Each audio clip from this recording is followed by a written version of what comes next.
In this section, I want to look at a different cross-border bioethical issue that arises in the context of medical research. We're going to be looking at international cross-border research. That is medical research, where the research team and the funding come from one country, but the research is conducted in another country on the population of that second country. There are at least a couple of reasons why international research is conducted. Sometimes the reason that the researchers are traveling to a poorer country is simply because it's cheaper or easier to recruit subjects in the poorer country. They want to conduct a study that would be either too expensive or too difficult to manage in the home country, and so they want to do it in the poorer country.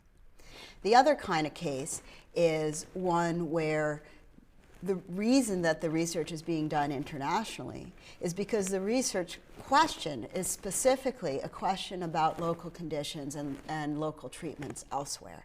It may be that you need to do the research in a particular place because what you're trying to find out is how can we come up with effective interventions or treatments for that population given the actual context and conditions that they're in. And you can only answer that question by going and doing the research on the ground.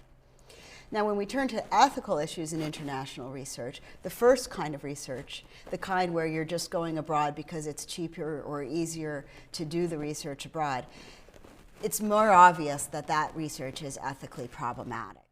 It seems clear that there's a lot of room for exploitation when what we're doing is imposing the burdens and risks of research on a foreign population, where on the one hand, that foreign population isn't particularly the one benefiting. We plan on taking that information and data back to the home country of the researchers and using it there. And on the other hand, we may be subjecting the foreign population to procedures and protocols that we couldn't or wouldn't subject people from our home country to. But let's narrow in on the ethically trickier case, the case where the researchers are not trying to exploit or take advantage of those in the poorer country. Rather, they're trying to address locally specific problems and develop local solutions, and that's why they need to do the research abroad. What are some of the ethical issues that can arise in that situation? One thing we might worry about is whether the visiting research team who designed the protocol actually is in a position to fully understand the impact of the research activities on the community that they're going into. They may go into a community in a foreign country with nothing but the best intentions on a search for local solutions to local problems. And yet, because they're coming in from outside and may well not understand all the nuances of that community's culture, they may be doing harm that they don't even know about. You might imagine a case where people are doing research on local contraception solutions. And what they do is they go into a community and they talk to women in the community about what their contraceptive needs are, or they offer them contraception to try for free as part of the trial. It may well be that while this is done with the best of intentions, what it actually does is disrupt local hierarchies in terms of husband and wife and who gets to do the decision making around sexual issues. It might disrupt local norms of sexuality and who controls contraceptive choices.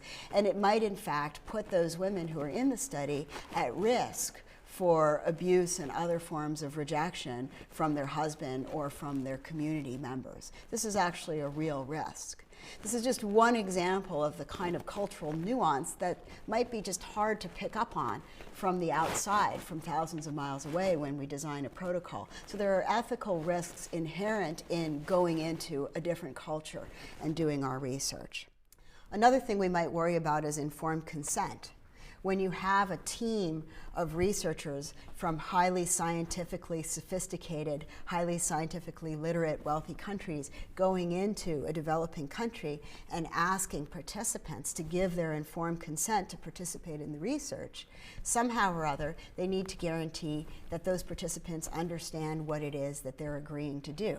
But this is actually an extremely tall order. really understanding trial design and really understanding what it is that you're doing when you're entering into, for example, a double-blind randomized placebo trial is something that exceeds even the health literacy of most people from developed countries.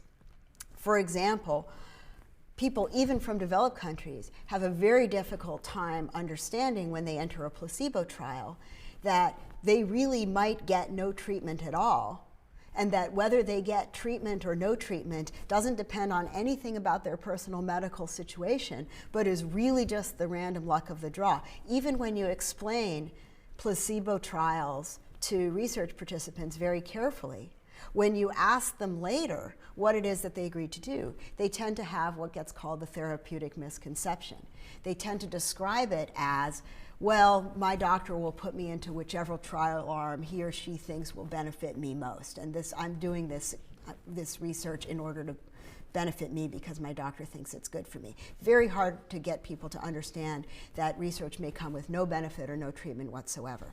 Now transfer that entire situation over into a developing world, low scientific literacy context, where people come in from a whole different culture and a whole different country wearing white coats and looking very authoritative and wearing the mantle of science, and explain to those people what it is that they want them to do, using the language of trial design and placebos and so forth.